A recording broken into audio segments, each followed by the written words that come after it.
Come on.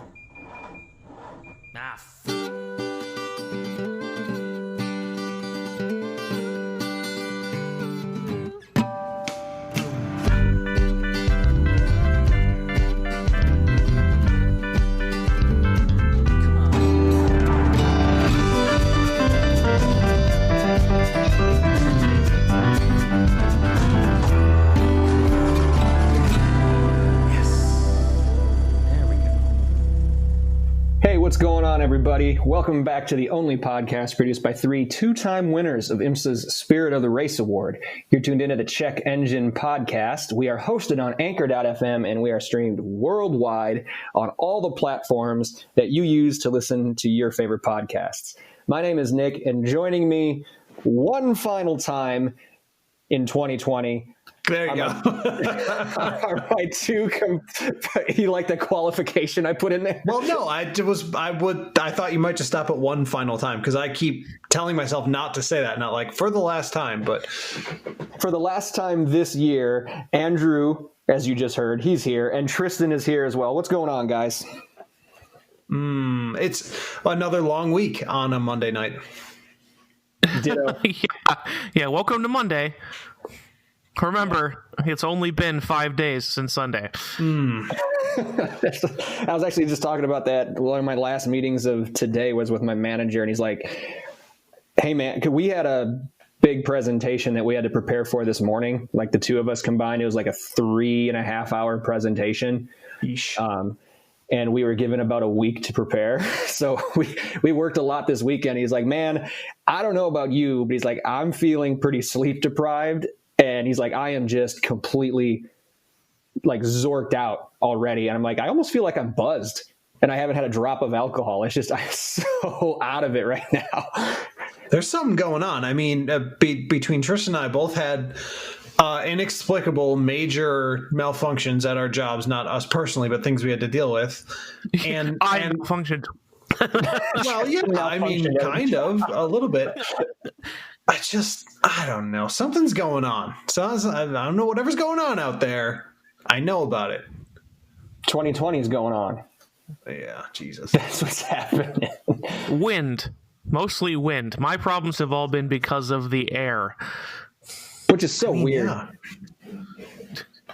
So odd. Anyway. Anywho, that's not what we're here to talk about. Andrew, how are we going to end our 2020 season? With that, this has been the Check Weather Podcast. Thank you and goodbye. We'll catch you next year, everyone.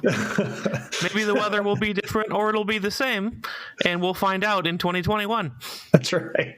No, I mean, what do we normally do? We'll do a little roundup of what we were right about, kind of talk about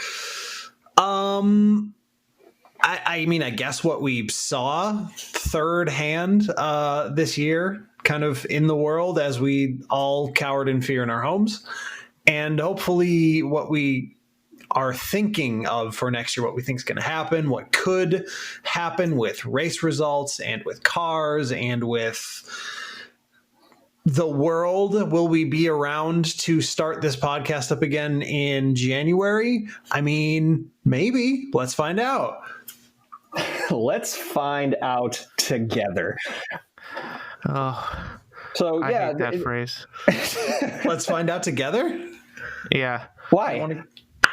Do a guy it was one of those. It was one of those mandated work phrases for years.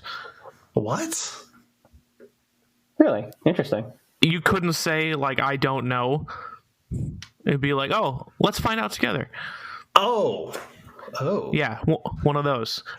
I mean, in certain places, if the person I went there to work with said that to me, I'd be like, gross. No, well, like your job. Office. Find out for me and tell me. Yes. Well, whatever. This has nothing to do with anything. No. So let's dive into this. Does anybody have any neat car news, quick news updates, anything like that before we go into our year in review? Let's see here.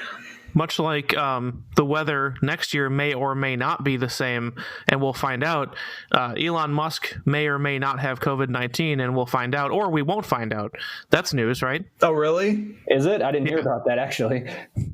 Yeah, he apparently was raving about how good not like good reviews, like saying crazy words about the quality of the tests, because one test he took was negative and one test he took was positive. Wow. And it's all wrong. These tests are garbage. COVID-19 is such a hoax. I'm not going to show up for the SpaceX launch. Hashtag test sus. Isn't that a meme from that game that people Sus like? is. Yeah, with the Intel bunny suit guys. That immediately made it so far into the public consciousness that my manager said, "That's sus." What the hell is the name of that game, Tristan? Among Us? Amongst Us. Yes, right. No, Among Us. Amongst Us. I mean, With the group. by the way, that's that game is a Chinese plant. That is not a rumor. That is not a myth. It's run by a Chinese company. It's a game that was pushed primarily through two factors only. Ads in other games is one, and YouTube ads is the other. So enjoy that. I have no comment. Our next story. Anyway, moving on. This is one I saved from years ago. Years ago. From weeks ago. This exact moment. From weeks ago that I think is definitely interesting, if not certainly misleading based off the headline here. Nissan is going to presumably lease RAV4s and put them in their dealerships for customers to do direct comparisons with. Really? Yes. Wait, sorry, do what with? They're some Nissan dealers, or perhaps even all. Sorry, I totally lost track of that sentence because I assumed that you said Toyota dealership. No, Nissan dealerships will place Toyota. Never mind. RAV4s in their dealerships for customers to compare. Now, what I assume they're going to do is get the base models. Obviously, that would be like step one. However, not for nothing, RAV4 still the best-selling thing that has wheels. This is a really interesting tactic. It's really outside the box, but you had to pick the RAV. I mean, I guess if you shoot for the stars, man, like go after the RAV4, but this could go horribly wrong for you. I mean, I guess it kind of could. I don't know if. I mean, I guess the thing is, there's no way to lose, right? On the surface, it seems like, they better be careful with what they do. But on the other hand, does it really matter? Is anyone who goes to the dealership looking at the Nissan Rogue, right? It's the Rogue. Mm-hmm. Yeah. And liking the RAV4 more, they probably were just window shopping against the RAV4 in the first place, because that's what everybody buys. That's what I was going to say, is that I think no one's going to, no one has this long-standing love of Nissan, I bet, anyway. Like they're just comparison shopping because in this day and age we feel like we have to. The best thing that's going to happen is you're going to convert a Toyota customer. The worst thing that's going to happen is you lose a customer you probably didn't have anyway. I agree. It could be worse. I don't disagree with this behavior. I don't either. I am really intrigued. I'm really, really intrigued to see how this goes, because that's such an out of the box move. It's ballsy, no matter what. So ballsy. You got to give Nissan credit for that. I mean, Nick. Again, we don't like to talk too much about our real life jobs, but for our employer, when we announce new products, what's the number one thing that happens? We buy a bunch of competitor products and show them how much better ours are. Yep. So yeah, it but makes sense at other levels anyway. It makes sense for other products, but I'm assuming that it's not like their Nissans. I mean, that's what commercials do, right? Like they try to throw shade at the competition. They're not just going to make like demo videos. Like this is actually, they're both sitting on the lot, drive them both, Mr. and Mrs. Customer, and make the determination on your own. That's a little bit different. Now, like when I was out in the sales field, I would do that. I actually got a sale with a guy because my product beat his in a race. Like he went home, like he came to my sales table. He's like, there's no way that your product will beat the one I got at my house. I'm like, how far away do you live? Go get it. And and he's like, well, what's the bet? I'm like, if I win, you buy my tool. And he's like, and if I win, I'm like, buy you lunch? I don't know. Like, it doesn't matter. I'm not going to lose. I'll buy it for you. Like, whatever. And so, I mean, I've done it a couple of times in like controlled environments, I guess you'd say, but just to have them sitting on the lot and say, you go drive, make your own comparison. There's just so many variables. And like I said, you're picking the top selling vehicle in the country. It's not like you're doing it against like the Honda equivalent or one of Ford's or one of GM's. Like you're going right to the top of the mountain and like, give us Be the audacious. Yeah. I guess. I mean, well, who dares wins. Exactly. But somewhat related to this, have you guys noticed that Nissan has chosen the look for their cars going forward, and basically the look is them transplanting the face of the Altima onto everything? Mm-hmm. Yeah. Have you seen how disturbing it looks? Sorry, go ahead, Andrew. Have you seen how disturbing it looks on the Frontier? Yeah, it's not great. Oh God, no, I haven't. I gotta look at this up. It's scary. I went, ooh. Made me go, ooh. Because I saw it in the like 2022 version, right? Yeah, 2022 version. I saw it in the way they did it is like, the hot thing is planned leaks, right? So they had like an image of something else, and then like it's in a picture in the background and kayfabe type stuff. Yeah, not cool. Kayfabe. Not great. Not cool. It's well, I mean, it's like GM doing that, or the Chevrolet brand doing that we're just going to slap the Camaro front end on everything too, regardless. And you know, I'm still not mad about that. I don't really hate. There's things that work and things that don't work. Yeah, I strongly agree. I don't think it works, but that's neither here nor there. That's not relevant with this story, but it seems to be, I guess, besides the fact that it seems to be a trend that we're just going to take one front end and slap it on everything. But I think there are brands that try and there are brands that don't. And in this case, in Nissan's case, they just took the free transform tool in Photoshop and stretched it over the blank face. And then they're like, oh, yes, Done. This will do nicely. Ooh, this please. I mean, it honestly does look like that. It looks horrible. Yeah. It may work for some of their others, but not for the Frontier. Oh my God, what does it look like they're not doing it on the Titan, are they? They totally will. They totally will. Oh my God. It's going to be really funny. It's bad. It's bad. Yeah. So moving on from that, one thing I just want to talk about briefly, because I tried to do some research on it and it was harder than I thought. A couple days ago,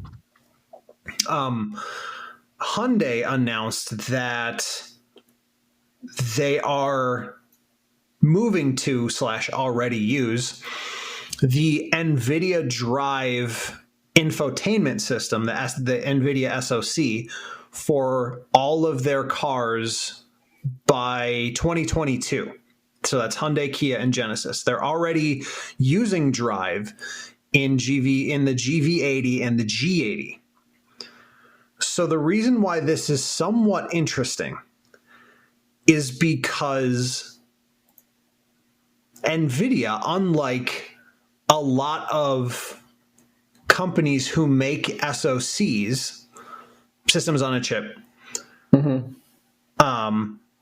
also obviously do AI and self-driving.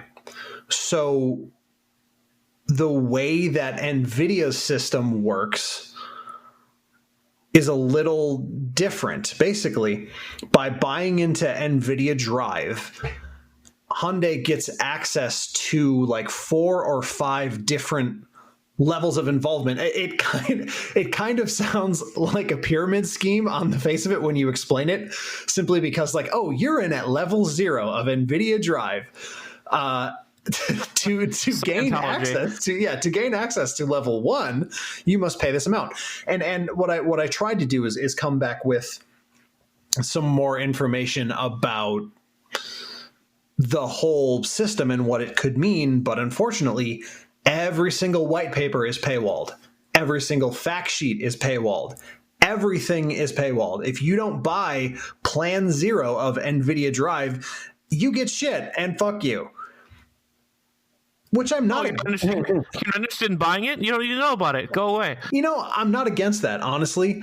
I think that, but I do think that it shows that perhaps what we see with Hyundai, their approach to things like building performance lines in the N car, or what they seem to be doing with their partnership with Rimac, where they're basically just having them build really powerful electric cars for them.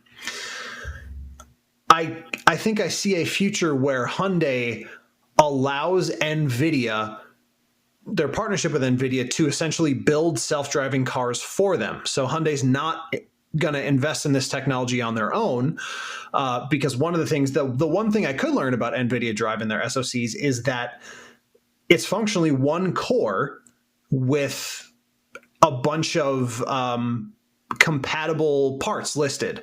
So for example, cameras and LiDARs, they have a support list, and NVIDIA is such a huge brand, they put, for companies who build those parts, they put source code out there for NVIDIA Drive, and then the other companies build their parts to match Drive. So there's very little other than the SoC that NVIDIA actually makes, if that makes sense.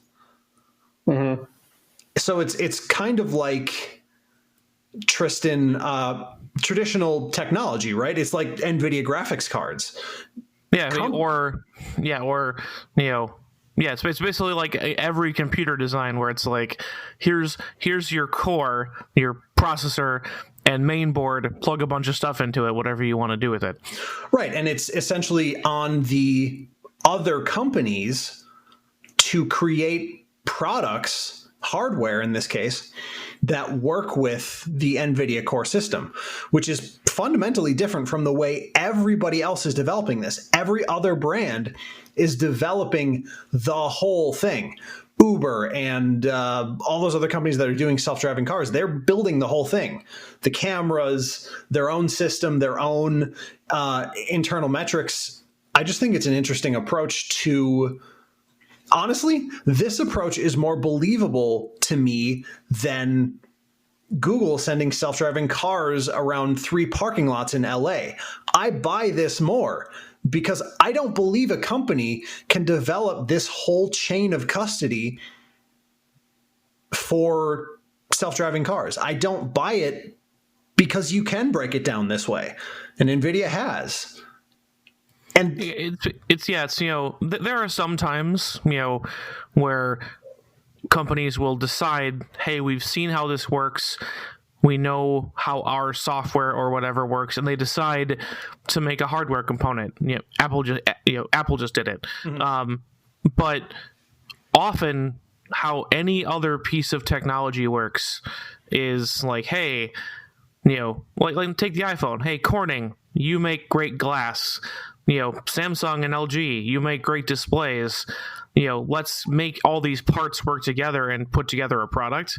Not like, let's go from scratch and make every component in this, even if we're not good at it.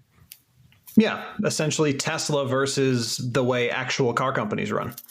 Yeah, use people who are experts in this to make your lidar. You know, if you're Nvidia or Hyundai, have you ever made lidar before? Probably not. There are a lot of companies who have. Maybe talk to them and buy a contract. Yeah, and then, NVIDIA with the graphics processing and the AI basically says, hey, you know what? We have computers and you have cameras. Maybe we can work together. I don't know. I think it's interesting. Maybe we work out the deal. I think that will be an interesting one to watch, because if, let's see, I'm trying to think here. If Honda, perhaps, or if who isn't creating their own self-driving car? I'm trying to think of big brands that would move towards this. Obviously, VW probably wouldn't. Maybe it's Mercedes. Maybe it's because Ford and I'm trying to think of companies that don't have it. I mean, Toyota may be one. Other companies with partnerships. Anyways, if you see other brands moving towards NVIDIA, then there may be an indication that this is a system that can actually work.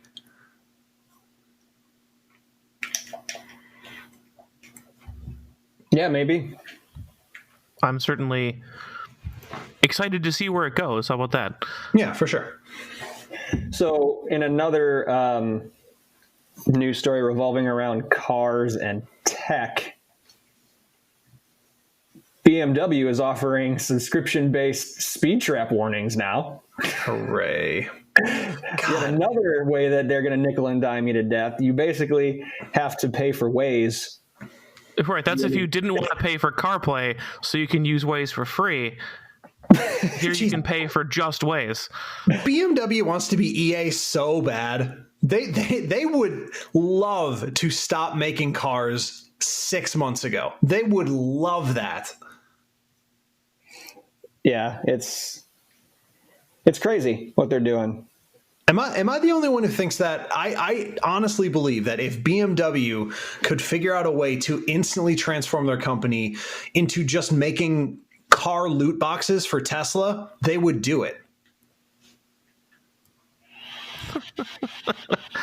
Yeah, I mean, it's weird. They're doing the subscription services thing. I'm just trying to figure out how it all relates back, because they've done the platform sharing with Toyota and the Supra with the Z. And it's like, what else is going on at BMW? Like, where are they unhealthy that they feel like all this stuff is needed? Like what? I haven't looked at BMW sales. I honestly don't care. So I didn't look it up, but it's like, do they foresee slumps somewhere that they need to start doing this kind of stuff to try to make up some gaps? Or I'm trying to think through it in my head, and I'm not getting anywhere. Well, here's what I think. What I see is a company who, let me take it back about 10 years. And this is going to sound weird. Gather around, kids. But yeah. Maybe it's because I was there in person. But I think if you look back at BMW, what BMW launched in 2009, 2010, that was the i8. That was their hybrid electrification scheme. That was the revival of Mini as the cool urban brand that was priced affordably but had BMW luxury and performance. And since then, Mini has priced itself directly out of any market for the youth. Those cars are $60,000. No, they're not, but they are $50,000. That is a genuine actual number for a Mini. I feel like no one has loved an M car in a very, very long time. And as much as everyone complained about the styling of those years, ever since then, all people have done is complain about the styling even more. So what I think BMW sees is a company that makes very expensive cars that makes a ton of free money essentially from selling low quality merch. And I think BMW realizes that they can that's the joke that we make is because it's absolutely true. People who drive BMWs own BMW things because that's just what you do. Yep. And now they know that people will pay it. It's essentially the first that was like DLC, right? If we bring this back to video games, those were the DLC, the shirts, the mugs, the hats, the cologne, the shoes. Now they're stepping into loot boxes. That's shit that you should get for free, but they want you to pay for it because that's subscription based. That's the model now. That's how you get renewable income from suckers. And I think genuinely BMW regards their customers as suckers, everyone. Yeah, I mean, I don't disagree with. I mean, like, normally I'd be like, it's a little harsh, but the problem is, I've actually driven a few BMW products that they're not brand new, so I can't speak to like the last 2 or 3 years, maybe, but like same generation though. But same, this current crop of BMWs, like they're just, it's like, here's this car, and like it's fine. Like I remember driving when I was in high school. One of the other kids, their parents had just a regular 3 Series, and my parents always drove Audis, so I had a direct comparison between the two, and I was like, man, like this is like, I love my Audi because it's got all-wheel drive, it's comfortable, I like the engines in particular, there's a lot of things going for it, but like, you got in the BMW, you turn the key, the straight six snarled at you, and it was rear-wheel drive, it was squirrely, just a regular 3 Series, and like, man, this is a car for people who drive cars. Mm-hmm. I have never felt that in any of the new ones. I feel like they've lost their way, and they're still convincing, as you mentioned, suckers that these are still, the ultimate driving machine, even though they don't call themselves that anymore. I think they still do, don't they? Do they? I don't know. I haven't seen a BMW commercial in a long time either, to be fair. But it's like, it's like, why? They're still being sold something that BMWs just aren't anymore. They do call them ultimate driving machine, actually. They do. Okay, so now they're now they're liars. It's also. Yeah, right. No, it was on the I saw it on the Google results page, but I don't see it anywhere on the website. Like it's not up at the top like it used to be back in the day. There you go. Yeah. So, but it's like, here's this this company that is trying to sell you on being the ultimate driving machine. There is no excitement in these vehicles anymore. Like, I know people, like a current coworker traded in his X5 because he was more excited about getting in and not turning the key anymore, but pushing the button on a 1500 Dodge Ram. Wow. Jesus. Like, sure, maybe there's, something else going on there. Can't speak to, his state of mind, but like, but the fact that that's even the fact that those two things were even cross-shopped should be upsetting for BMW. God, 100%. Sorry, I'm just here. I was here on the BMW website and I saw. I mean, maybe this is going to be me making an outrageously bold prediction here in about 45 seconds. But on the top, they had the scroll, the classic scroll on the front page of BMW. So it's, like the electric car that looks super ugly and like the X5 super ugly. The last one is a special edition. Oh God, I don't even want to talk about this. It's a special edition of the M4 competition. Oof. Oh God. And from what I understand, they are seriously going to build and sell this vehicle. And I think this is exactly the indication of what BMW is right now. It's the M4 competition X times Kith. Do you guys know what Kith is? I am not familiar. It's a No? Brooklyn-based new, very new. I think they've only right here. Kith has only been around since 2011. It's basically just a design dude. He like makes shoes and clothing, and God, their stuff is terrible. Anyways, it's just allegedly they're going to make this. It's an all blacked out M4 competition. It has Kith on the roof. It says the word Kith. It has, But with the BMW colors, I see. yeah, it has the word Kith around the BMW rondel. God, I just need to say this again, because this I am right about. People who like BMW fucking hates you.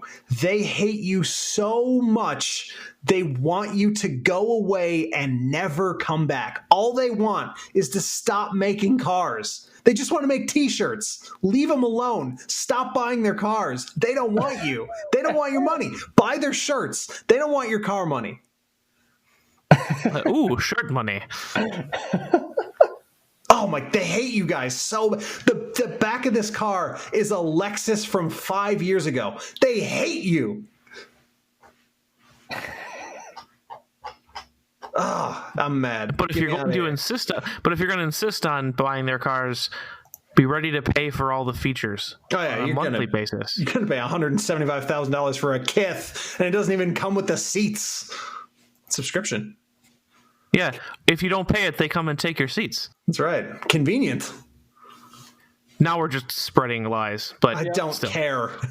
I don't care. BMW hates their customers, and they don't want them to have seats. There, you said it. I did it. I said it. All right, let's move off of the BMW topic. Anybody else have anything before we jump into our actual year in review? No. No. All right, then. Let's review our year and look into 2021 right after this break. Hey, we're back, folks, and we're about to get into tonight's year in review. But before we do, we'd like to remind you how to get a hold of us if you do feel so inclined. We have our very own website. It's checkenginepodcast.com. Associated with that, there is an email address, which is inbox@checkenginepodcast.com.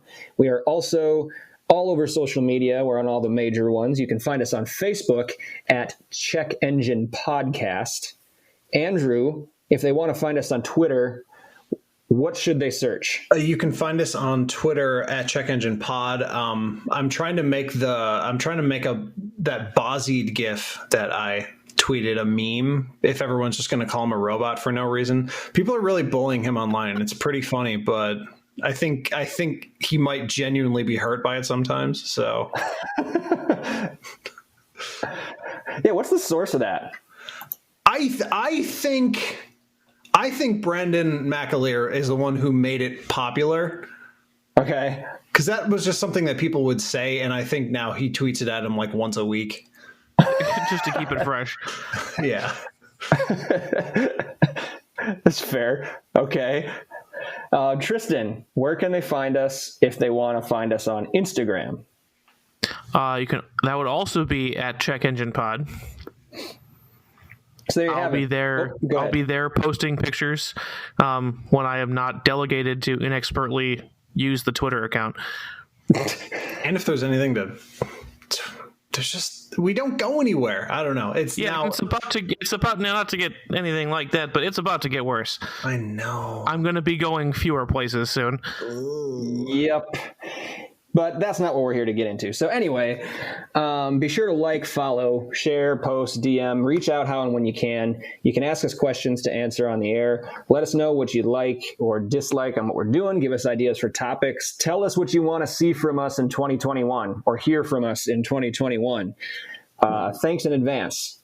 Now, to get back to the show, this is our year-end wrap-up, year-end review, and we normally spend most of this time talking about how right we were on things. So which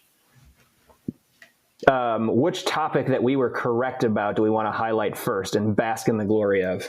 I mean, for me, the victory lap that I'll be taking for the next several years is how right I was to ruthlessly and relentlessly mock everything Jim Hackett did at Ford.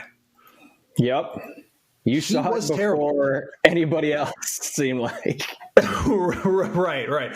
Okay, wait, hold on. Before we go any farther, did any of you guys, if you were watching football last Sunday, you probably saw Ford's "A Democrat Got Elected" commercial. Did you see that? No, I was not watching TV. Something to the effect of we will continue to strive towards making our company green by electrifying our legends, and that there's a tone to these things that if you're paying attention, not even close attention, if you're just paying attention, you can pick out the way things change. Like the commercial didn't open with an American flag, if you know what I mean. I will say this, though, the hybrid F-150 does make my ears perk up a little bit. Yeah. There's a chance for some of this stuff to actually work. Yeah, I think that's one of them. I think that could definitely work. So I'm interested to see how that goes. But anyway, continue, Andrew. Yeah. So well, obviously, if we can remember back to Hackett coming in and viciously slashing everything at Ford, everything that mattered. And then for him to, I wonder to what extent he actually, did he resign, retire, whatever terminology they used, versus a gentle force out from the people, from the board, simply because he didn't do anything good. He did a lot of stuff that was bad. He did a lot of stuff that was neutral at best, but he didn't do anything that was positive. So I was right, and it's fine. It's fine. And they can sit on that, Yeah, I mean, pretty much everything, and it was really, and that was from last year. Or was it last year? 2 years ago? The long game. Yeah, long game. I will, the force of our rightness transfers into this year. I was gonna say that was our first season when they made that announcement, right? That was our emergency break episode. It was indeed, yes. So yeah, that one's been coming for a while. So you should enjoy this moment. I still am. I'm doing it right now. I'm doing it right now, and it's great. Watch me, I'm enjoying it right now. No, definitely right about Ford. What else were we right about? In a more recent turn of events, we were right about the Hummer EV. They did not make it one press conference with that thing. Nope. I was going to say, that was something that we were proved right immediately. Yeah, that was like within 2 days of us airing that episode, we were like, this isn't going to happen. Jesus. So there was that. What else were we right about? We already talked about BMW not wanting to be a car company anymore, and this hasn't been confirmed. Well, but everything that they're doing is still leaning that way. I think that conjecture at this point, but strong conjecture. Definitely, it'll just take a little time to come around. Yeah, for sure. Tristan, you gotta have some. I don't know. I was thinking about it. I took the very conservative, 2020 COVID-19 tack. I didn't make a lot of predictions, and I might have made my best prediction ever. I spent all of the luck on the Volkswagen reimagining the Jetta call from a year or two ago. That was a good one. That was a good one. Definitely. That was a good pull. On the motorsports side of things, I think everybody was right about this, but I mean, we called Lewis Hamilton, which just got confirmed. Like, we knew it was coming, but it was finally made official this past weekend. Tied Michael Schumacher with his 7th Formula One World Championship. So congrats to Lewis. Major achievement there, and something that us and probably 99% of the racing world, all the pundits, were correct about anyway. So it doesn't really make us stand out. True. But that doesn't make it any less of an accomplishment. However, I did think that it was really funny that Hamilton's 7th was so viciously overshadowed post-race by Seb ending up on the podium. Yeah, that is, it's kind of backwards, right? Like, well, yeah, it's definitely backwards, and I kind of feel bad for Hamilton. But then I'm kind of like, well, 7. Yeah. I don't think Hamilton feels bad for Hamilton. I think he's feeling Probably not. I think he's feeling just fine today. Absolutely. But no, all credit to him on winning the 7th, and obviously having a black man equal the all-time championships from, well, F1, the biggest motorsport in the world. And as he said after his not acceptance speech, but I guess victory speech, one of his biggest motivating factors, even when he was a kid watching racing, that he didn't see anyone that looked like him. And now trillions of kids across the planet see someone who looks like them at the top of the pinnacle of motorsport across the world. And that the impact of that absolutely should not be understated. It's super, super important. Yep. And it's not just at the pinnacle once. Like, right. He is the guy probably ever. So, I mean, that's kind of the next thing, right? For Hamilton, where is he on all-time wins? 1.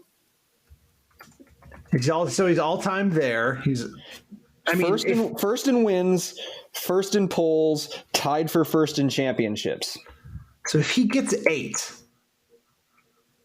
he could get to 100 wins. He could get to triple-digit wins. I would lock down Hamilton for 8 for next year. That's not a bold prediction. That's not a call it now. Yeah, call it now. That's not a bold prediction at all. Now, if you want to add a little bit of spice to it, he hasn't renewed his contract with Mercedes, but I don't think he has anywhere else that he would want to go. I thought that was at the end of next season. Was it end of next year? Am I speaking out of turn? Maybe.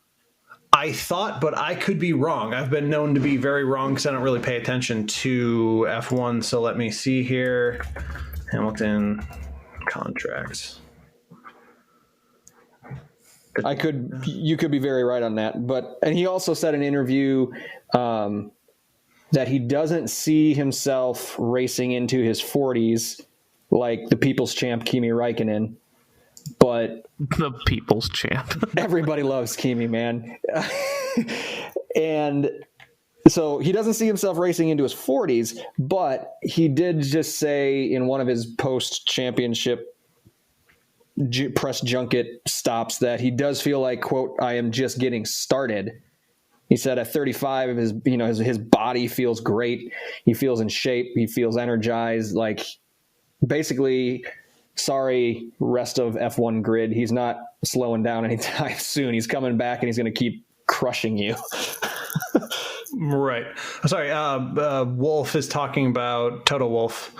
Said the 7-time champions contract from 2021 and beyond. This is from F1's website. That is not helpful. Not conclusive. not helpful. The suggestion there is that the 2021 season would include him. Right. That does lock him down for Mercedes at 2021, which in that case, yes, champion. We'll call it now. And they are, according to this article from 4 hours ago, their contract talks will start in days. So think we can put that one to bed. Let's lock in Hamilton for 8. Let's put him in for a possible 9th. Definitely 8. Definitely 8. Well, depending on how long the contract. So, okay, he's 35. He doesn't see himself racing into his 40s. They have one extra year until the regulations and the car specs get completely blown up. Right. So, man, I want to shoot high and just go for 10, because I feel like that's where he's aiming. So he's got 5 years to get 3 more, and then he can retire at 40. Can you imagine 10? Double-digit championships, triple-digit wins. Oh my God. Just ridiculous. I mean, all right, to be clear, if he gets 8, he's the best of all time in the sport. Oh, yeah. And then what we're doing at that point is the semantics. Having his stats. Well, yeah, cementing his position, making it harder for anybody to ever catch him. Well, here's the thing. Like, everyone saw Michael Schumacher's 91 wins and was like, no way that's being broken in my lifetime. Absolutely no way. And literally within 15 years, it's the 72-10 thing. It's shattered. So, I don't know. Like, basically, to sum it up, there's no stopping him. He can do whatever he wants for as long as he wants. And you hear this term a lot when people are talking about like football players, right? That video game numbers. Well, he's putting up video game numbers in motorsports at the top of the top level, which is just, it's mind-boggling. But not even beyond that, he's putting up video game numbers of championships. Video game numbers in your Madden franchise. If you get 10 championships, you're like, but that could never happen. Yeah, it's like, right? Yeah, it's always like kind of unbelievable, but your brain doesn't say like, a zillion rushing yards a season or something is impossible. But then you go to like 10 championships. Okay, this isn't realistic anymore. That's where your mind draws the line. Yeah, exactly. So we were right about Lewis, and Andrew, as you put it best a few minutes ago, it's significant in a whole number of ways outside of just the sport itself. So, monumental championship there.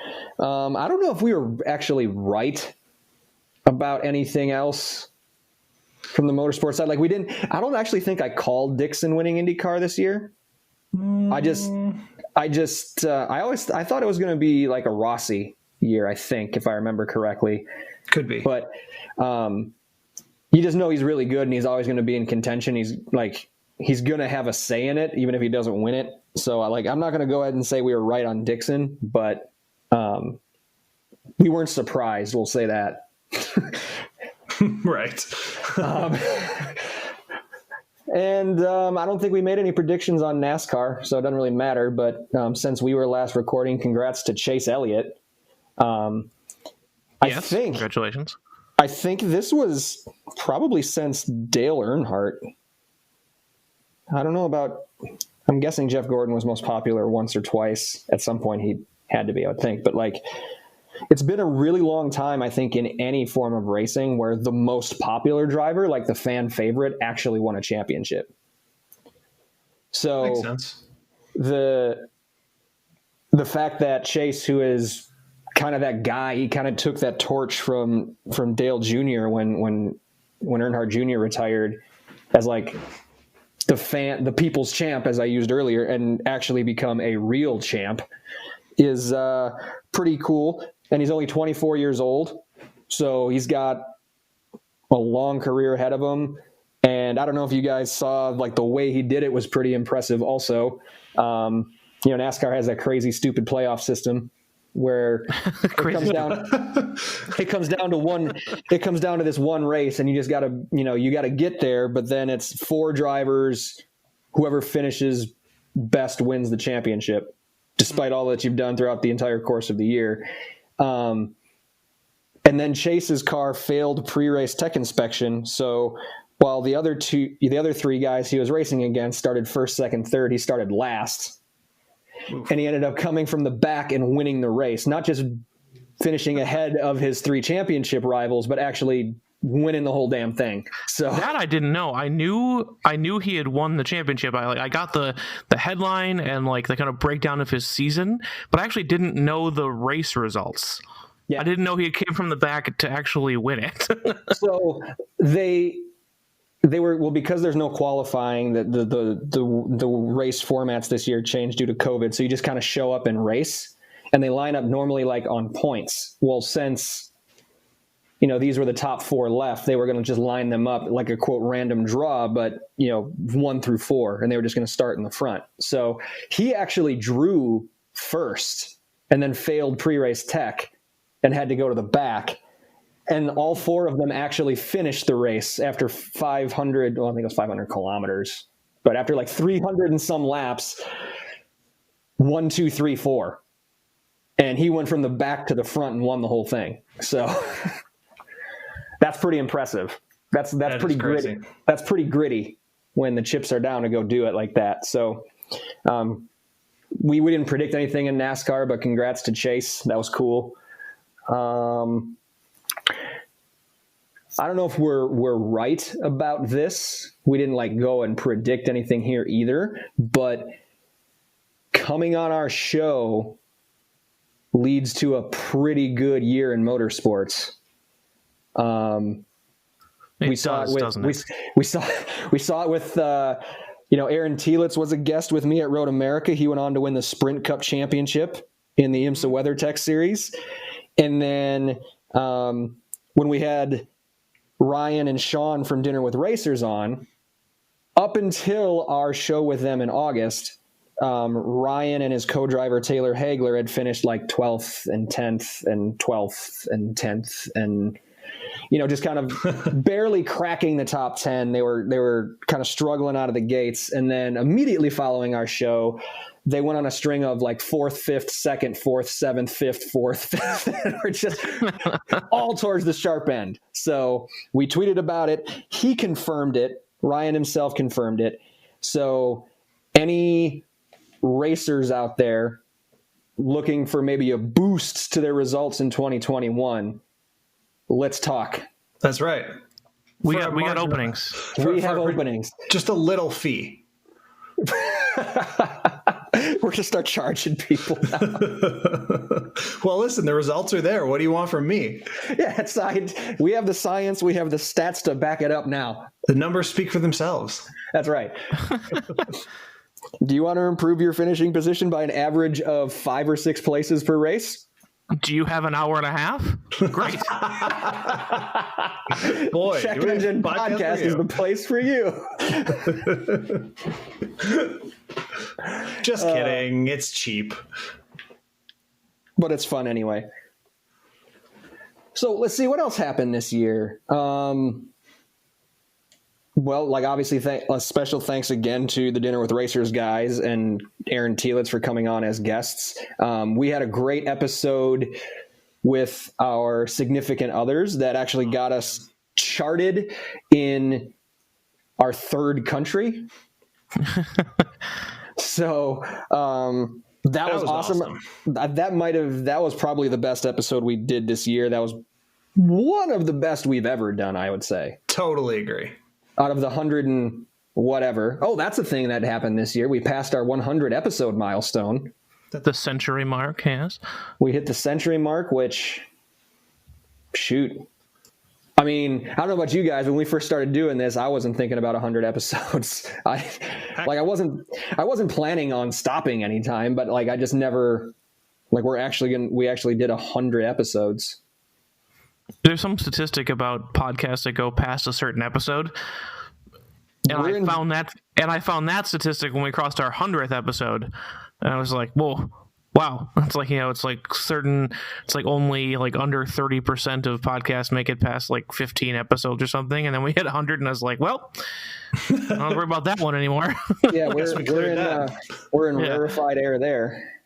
So, what other big stuff happened this year? Man, it seems like so long ago, you guys. We actually went to the Chicago Auto Show. Sorry, what's that? Oh, God. We did what? We actually went to a thing in public. No, I would never do that. Foolishness. Yeah. That was a super fun day. Tristan, you found your new car through. I did. It was where my new car and I met for the first time. That's right. Man, that's the thing, right? Of course, everything is ruined essentially because while there is a lot of stuff that happened, we weren't involved in any of it in person, and man, that makes it tough. Yeah, we stopped recording we haven't recorded in person but once in 7 months. Yeah I miss that. I really miss that. If we want to transition into what we're looking forward to in 2021, and it may not happen right away, but I just think we do so much better when we're recording in person. I miss that a lot. Well, it's way easier too. It's easier. But that's looking back at 2020, I think we did have a breakthrough. And it used to be, and in fans, you may remember, it's like, oh, hey, no episodes this week. So-and-so is, on vacation or whatever. And because we didn't have a method to do this remotely. And now we do, and we know that it works. It's more fun, I think, in person. It's easier in person, but it works remotely. So, I'm looking forward to, no matter what comes in 2021, still being able to record. I'd love for it to be in person, but it doesn't have to be, and I can still look forward to it. Are you saying that we're not going to get any weeks off? No days off? The Bill Belichick chant? No, I mean, if you want to take a day off, just tell me. But if it's like, oh, I want to record, but I'm not going to be there, not an answer anymore. Absolutely. We've got a way around that now, and it's the method that's proven over the course of this year. So you are absolutely correct. I just hope we don't have to do it as often, is all I'm saying. Yeah, for sure. What else do you guys want to see for 2021? Whether it be just with our podcast, with the car world, like what else are you guys looking forward to? I mean, I'm just looking forward to, if you guys missed it on Twitter, Hyundai laid out their whole N plan that includes, I want to say 9 total cars with 3 being N lines and this, that, and third. I mean, I'm just so excited to see what they do because I actually think that they kind of get it, with it being the thing that I specifically want and no one else. You mean they get you? Yeah, which is hugely beneficial to me. But also I feel like they're putting together a coherent plan to move forward regardless of what happens with, I mean, you hate to call it global happenstance, but I mean, it kind of is, right? You look at all of the American companies, you look at a lot of the German companies as well, who are just sort of letting cost ransack through all of their models, right? I mean, Ford has no cars that are affordable. GM has precious few cars that are affordable. And at some points, whether it's 2021 or later in 2021, someone's going to have to pay the bill for the country being more or less shut down for a calendar year. No matter what anybody tells you, that bill's a coming. Mm-hmm. And I just wonder how this is going to look. I wonder how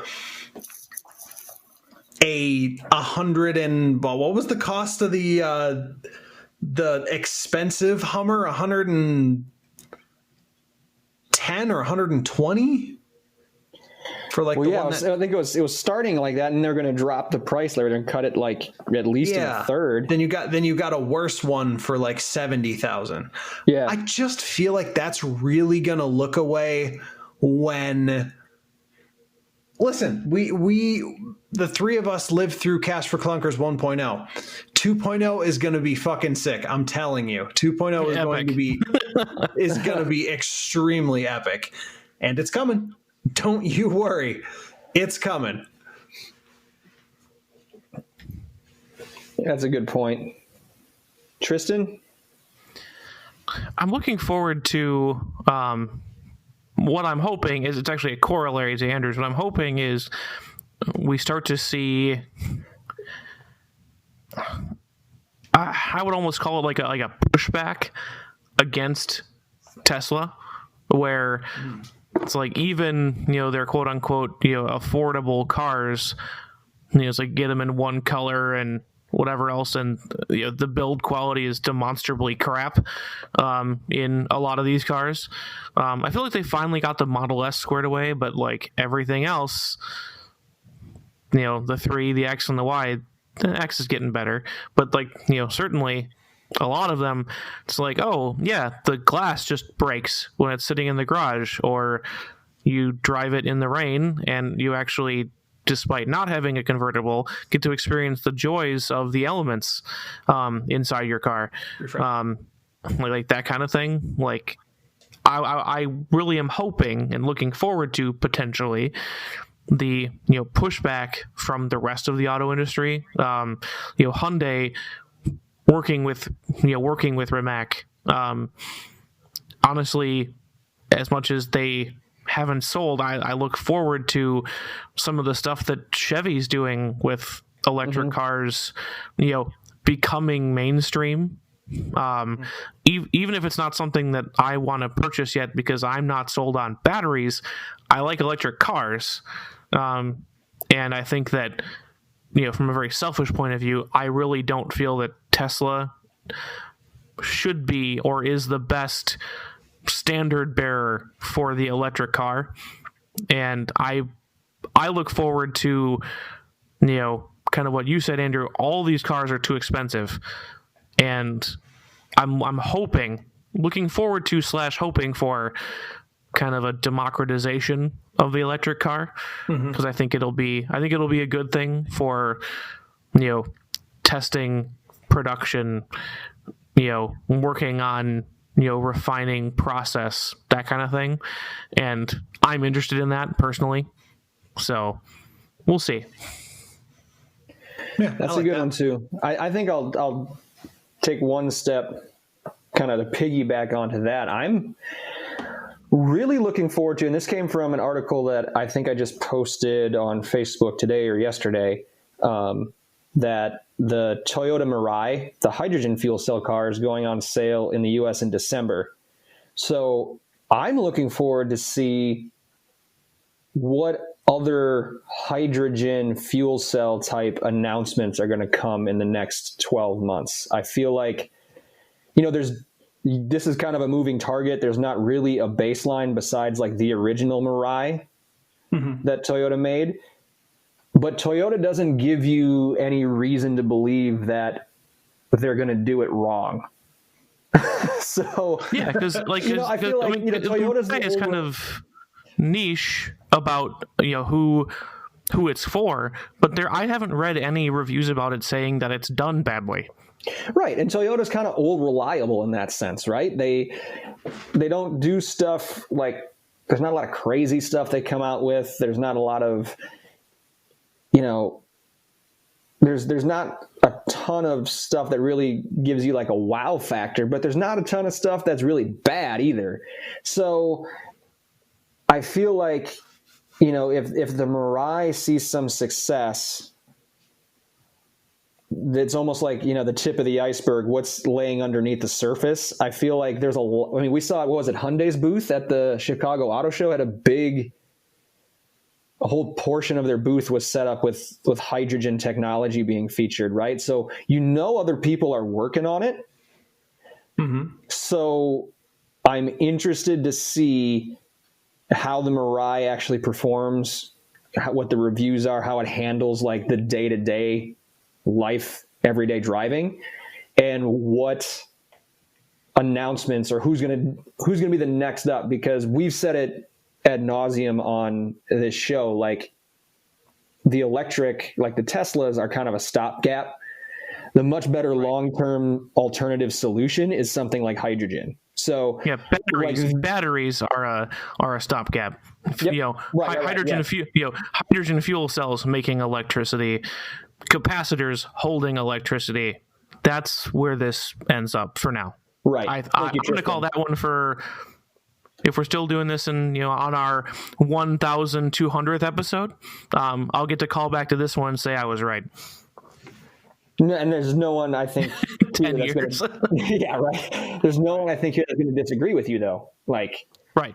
We all agree, and this is kind of exciting because this is the first one that's really being commercialized and like this. So this is potentially the major tipping point where we're going to see this trending up a lot more aggressively. So I'm looking forward to seeing what comes of that through the next 12 months. Definitely. And if you just look at the specs of the car, 180 horsepower, okay, but 221 pound-feet of torque, 528 miles of range. That's nice. That's pretty good. Yeah, how long does it take to fill a tank with hydrogen, if you can find it right now? But still, how long does it take you to fill it? Is that a rhetorical question, or do you actually know the answer? Because I don't. Oh, maybe a little both. Yeah, I actually don't necessarily know the answer to that, but I don't think it's much longer than filling an actual gas tank. It's not hours. Right, exactly. That's what I'm going for, But so if I don't, that outpaces the Teslas, Yeah, clearly by a lot. So, let's see where it goes. What else are we looking forward to next year? Anything else car related or motorsports related before we dive into like what we actually want to see with the podcast? I kind of this year was the best argument I've seen for why I should start watching NASCAR. And for a while I did, but honestly, the championship thing kind of sucks. Yeah. Kind of sucks, but it kind of does at the same time. I don't know. NASCAR, the sport itself, made the biggest ever push for my attention in my lifetime. They knocked off the shit, and I can't give them enough credit for that, because now every time I see something coming from NASCAR, every time I see something involving a NASCAR driver, it's like, oh, you know what? I should really get in on this. It's no longer something to actively avoid and get annoyed seeing on my Twitter feed because it happens to be car racing. There's something there now. It's a very good point. And I think, NASCAR is nothing if not willing to try new things. So some of them are clunkers. We've said this before. Some of them are really good ideas. And they completely blew up the schedule for next year again. They're going back to They're going back to Nashville for the first time in like 10 years, not just with their feeder series, but with the Cup cars. They're bringing the Cup series up to Road America, our neck of the woods. So we saw Xfinity there a few years ago. Now it's a double header with Xfinity and Cup. That could be awesome. That's really, really cool. Because we've seen IndyCar and we go to IMSA. Well, outside of this year, we try to go every year, obviously, and it's great fun. But as big of crowds as you see at both of those two events, like it's gonna be peanuts compared to what NASCAR can draw. So this is good for the area. It's good for Road America, local businesses, all that good stuff. So it's great that they were able to land the Cup Series. They're racing on dirt next year.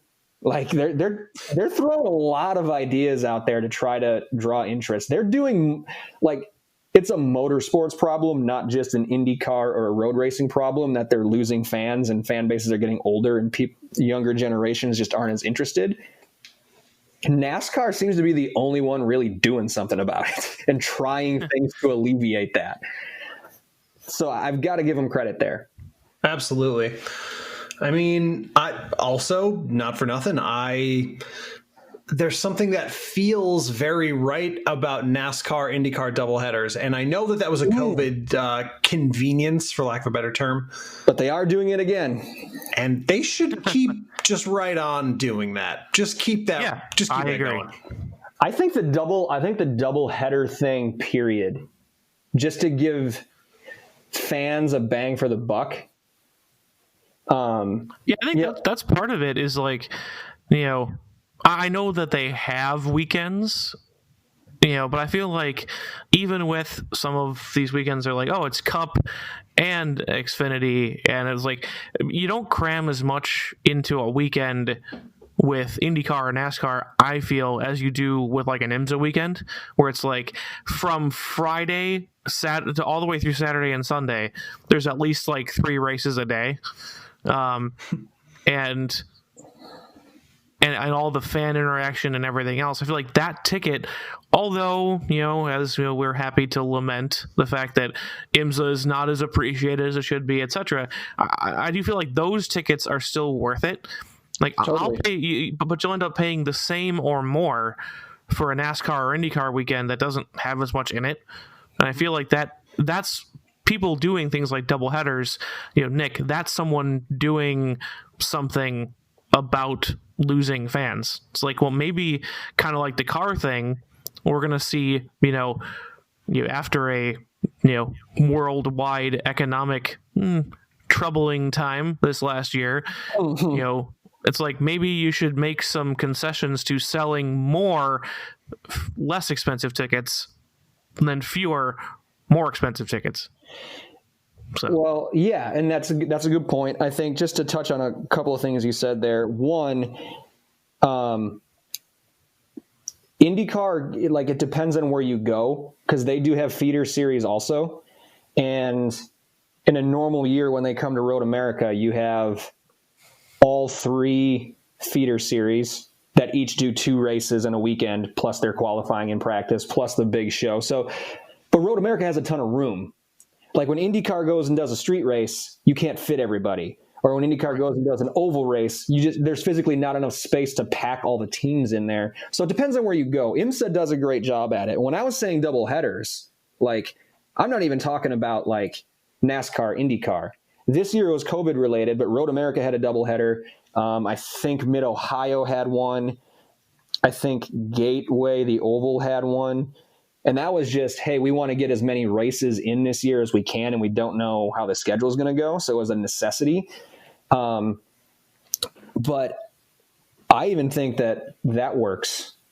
Like, why can't, and you can hear it from the promoters saying, the expenses to run the weekend, are we going to get the ticket, to recoup it and blah, blah, blah. And this year everybody was doing everybody else favors and not really making any money anyway. But why not have IndyCar run Saturday and Sunday at Road America? Why not have or Mid-Ohio or Watkins Glen or something like that? it just makes sense. They're there anyway. It's not like they have to pack up and travel. Just run 2 actual races. Just run 2 actual races, and then the fans get more for their money.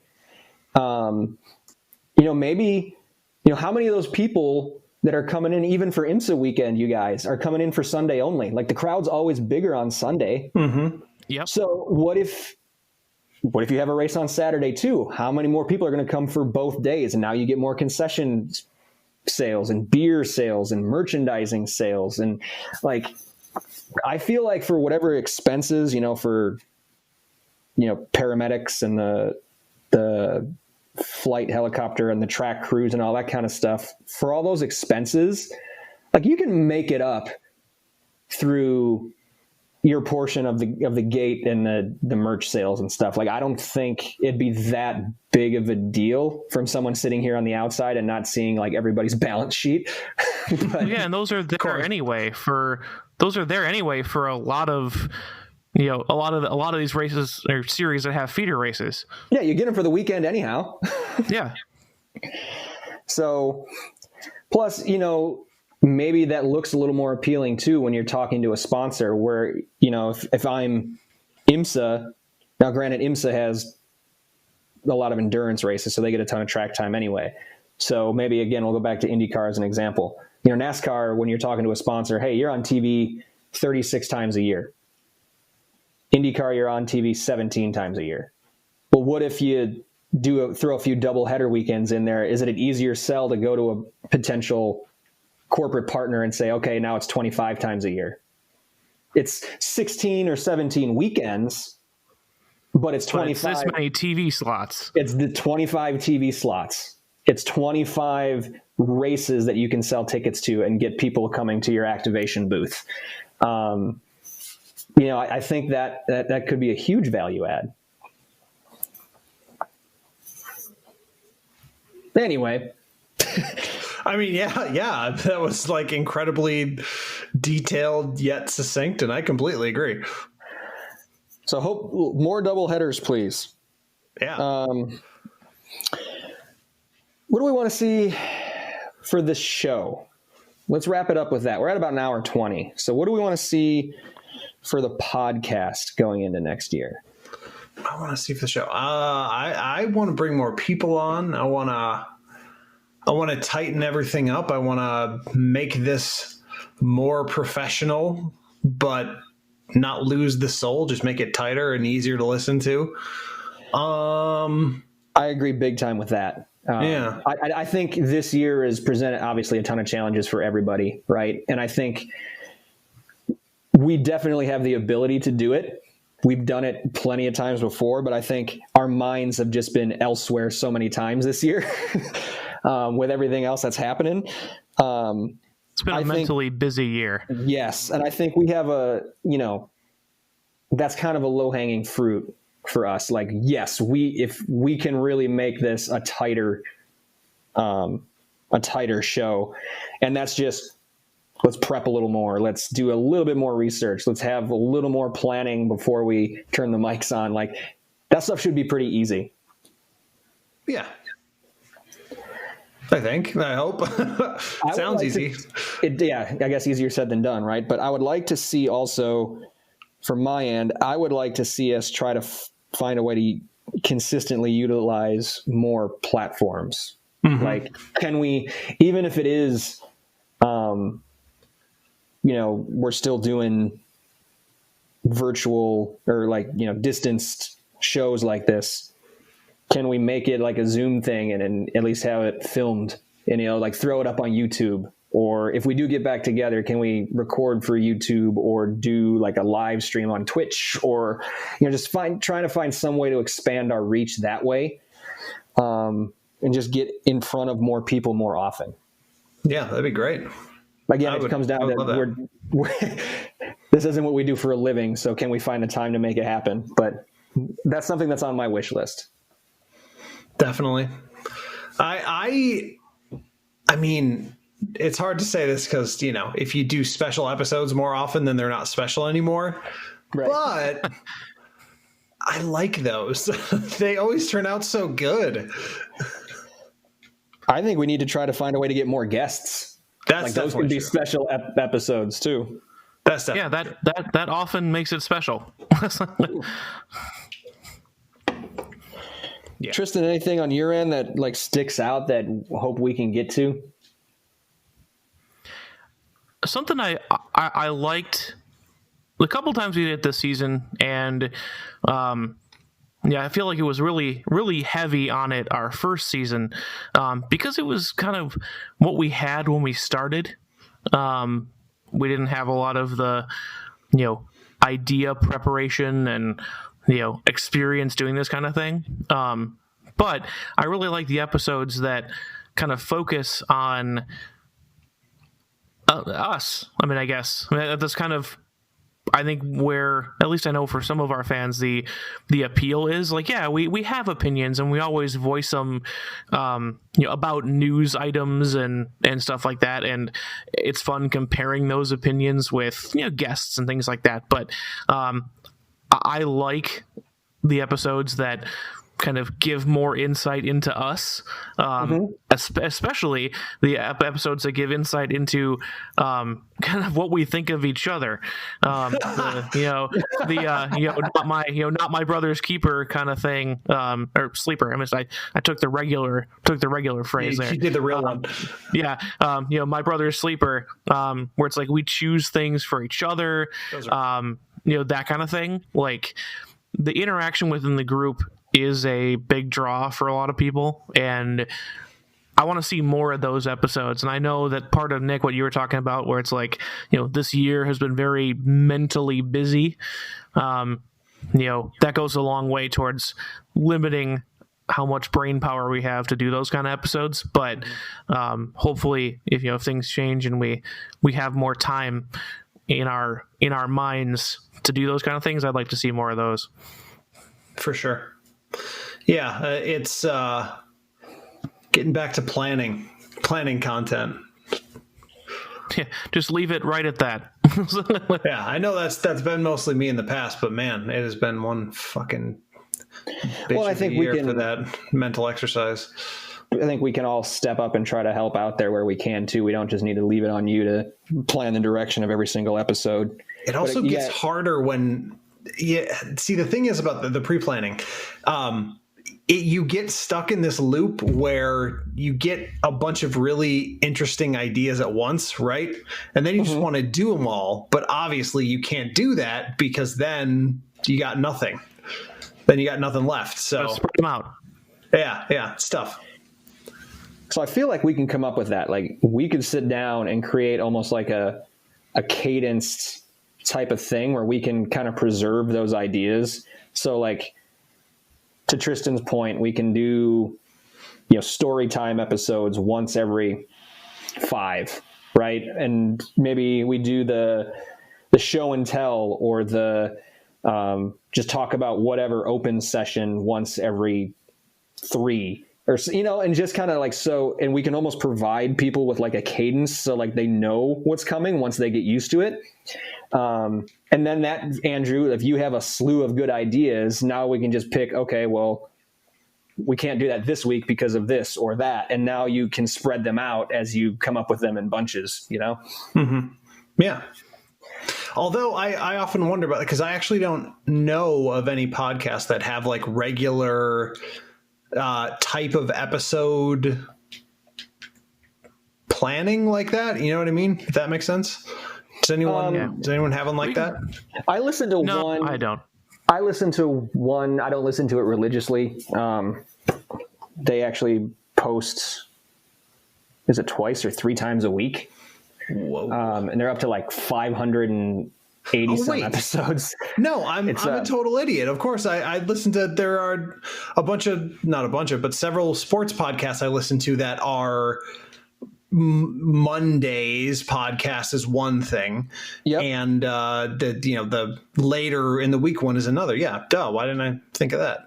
I listen to it's Everyday Driver, and from time to time, and they have it where it's like they do themes. They don't do it as often as I just suggested, and my numbers don't need to be final. It was just for argument's sake, but like, I think it's like they do every 25, so every 25th, 125, 225 is a certain type of episode. Every 50 and every 75 are certain episodes. And some of them are like, okay, so every 25, we're only going to do audience questions. Every 75, we're only going to do audience questions, and they can't be car related, just to give us a break from doing car related stuff. Sure.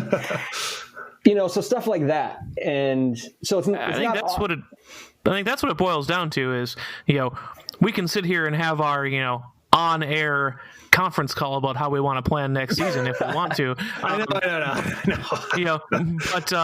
But I think what it comes down to is what do you guys want?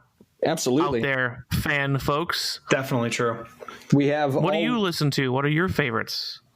We have all winter to send us your suggestions. We have the inbox at checkenginepodcast.com. You can hit us up on the socials. What do you want to see from us? What do you want to hear from us? What episode structures do you like? What ones do you want us to throw out? It's kind of for us. This is it's a passion project for us, but it's ultimately for the listeners too. So we want to make sure that you guys are as entertained as we are.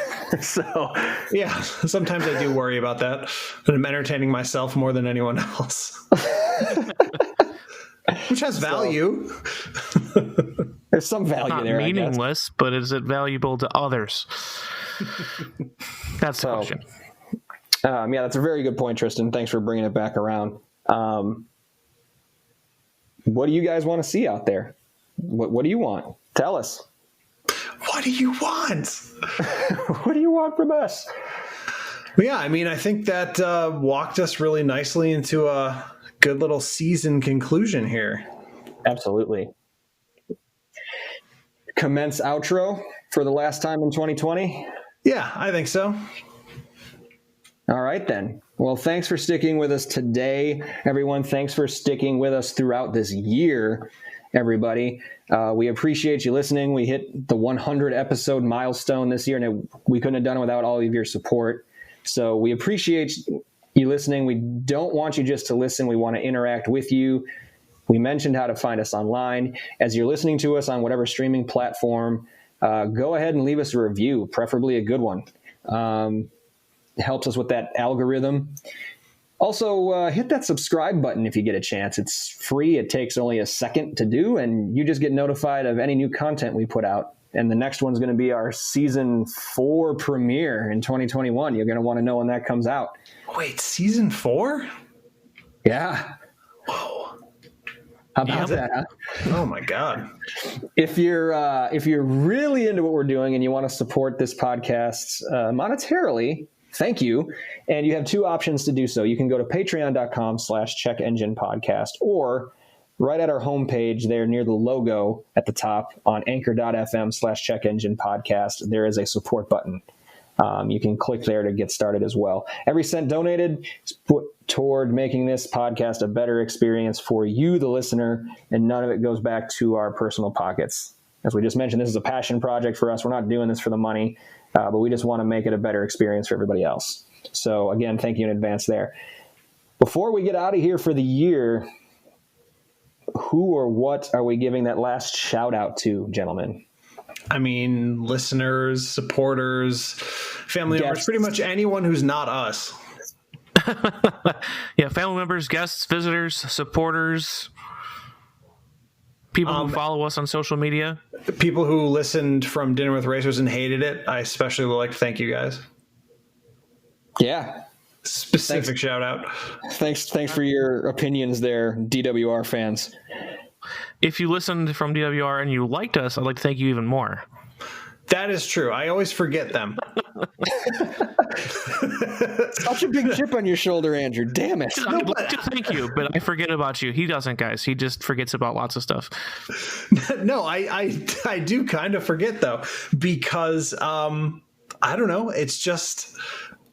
who are they versus who are we thing, right? Like massively successful podcast, famous people hosting it, an actual honest to God TV show attached to it, and then they were somehow through the myriad chances of fate here on this little podcast. And it still just blows my mind every single time I think about it. Yep. And we were talking about this before the mics went hot. We've like being able to keep in touch with those guys too. They're still like incredibly accommodating. It feels so weird. And it feels so weird that they're taking the time for a little old us, but they were super cool. Anyway, so same thing for me. Thanks to like them, Aaron, other guests we've had, our significant others, listeners, family, friends, anybody who is, tuned in even for a little bit. You might have just hopped on for 5 minutes and hopped off. It doesn't matter. You took the time to check us out. That is appreciated beyond anything we could say here. So we thank you for your support. We love hearing from you. We love recording this for you, and we cannot wait to speak to you again in 2021. Until then, have a safe as you can get, as happy as you can have holiday season. Take care, everyone.